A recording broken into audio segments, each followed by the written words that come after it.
தற்போது கிடைத்துள்ள அண்மை செய்தி. தமிழ்நாட்டில் அடுத்த 2 நாட்களுக்கு வெப்பநிலை இயல்பை விட அதிகரிக்க வாய்ப்பு உள்ளதாக வானிலை ஆய்வு மையம் கூறியிருக்கிறது. தமிழ்நாட்டில் அடுத்த 2 நாட்களுக்கு வெப்பநிலை 2 முதல் 4 டிகிரி செல்சியஸ் அதிகமாக இருக்கும் என்ற ஒரு தகவல் கிடைத்துள்ளது. கடந்த 24 மணி நேரத்தில் மதுரை விமான நிலையத்தில் அதிகபட்ச வெப்பநிலை பதிவாகியுள்ளதையும் தற்போதைய அண்மை செய்தியாக பார்த்துக் கொண்டிருக்கிறோம். இதுகுறித்து கூடுதல் தகவல்களை தருவதற்காக செய்தியாளர் தாமரைக்கனி இணைப்பில் இருக்கிறார். வணக்கம் தாமரைக்கனி, வானிலை ஆய்வு மையம் என்ன சொல்லியிருக்காங்க? வணக்கம் பவித்ரா. தமிழகத்தில் அடுத்த 2 தினங்களுக்கு இயல்பை விட 2 முதல் 4 செல்சியஸ் வெப்பநிலை அதிகமாக இருக்கக்கூடும் என இந்திய வானிலை ஆய்வு மையம் தெரிவித்திருக்கிறது.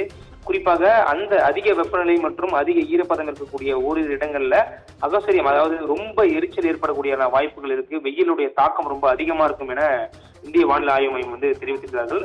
குறிப்பாக மேற்கு திசை காற்றின் வேக மாறுபாடு காரணமாக இந்த வெப்பநிலை முடிந்த பிறகு 22 முதல் 26ஆம் தேதி வரை தமிழகத்தில் ஓரிரு இடங்கள்ல மழை பெய்வதற்கான வாய்ப்புகள் இருக்கும் எனவும் இந்திய வானிலை ஆய்வு மையம் தெரிவித்திருக்கிறார்கள். சென்னை மற்றும் சென்னை புறநகர பகுதியை பொறுத்த வரைக்குமே அடுத்த 24 மணி நேரத்திற்கு வானம் ஓரளவுக்கு மேகமூட்டத்துடன் காணப்படும் எனவும் நகரின் ஒரு சில பகுதிகளில் இடி மின்னலுடன் கூடிய லேசான மிதமான மழை பெய்ய வாய்ப்பு இருக்கிறதாகவும் தகவல் தெரிவித்திருக்கிறார்கள். குறிப்பாக இந்த அறிக்கையில மீனவர்களுக்கு ஒரு எச்சரிக்கையானது இந்திய வானிலை ஆய்வு தெரிவித்திருக்கிறது. குறிப்பாக 20ஆம் தேதி முதல் 24ஆம் தேதி வரை மன்னர் வளைகுடா, தென் தமிழக கடலோர பகுதி மற்றும் தெற்கு வங்கக்கடல் பகுதி, அதுபோல தென்மேற்கு அரபிக்கடல் பகுதி என இந்த பகுதிகளில் ஒரு சூறாவளி காற்று ஆனது வீசக்கூடும் எனவும் அந்த சூறாவளி காற்று மணிக்கு 45 முதல் 65 கிலோமீட்டர் வேகத்துல இது வீசக்கூடும் எனவும் அந்த பகுதிகளுக்கு மீனவர்கள் செல்ல வேண்டாம் என்ற ஒரு அறிவுரையுமே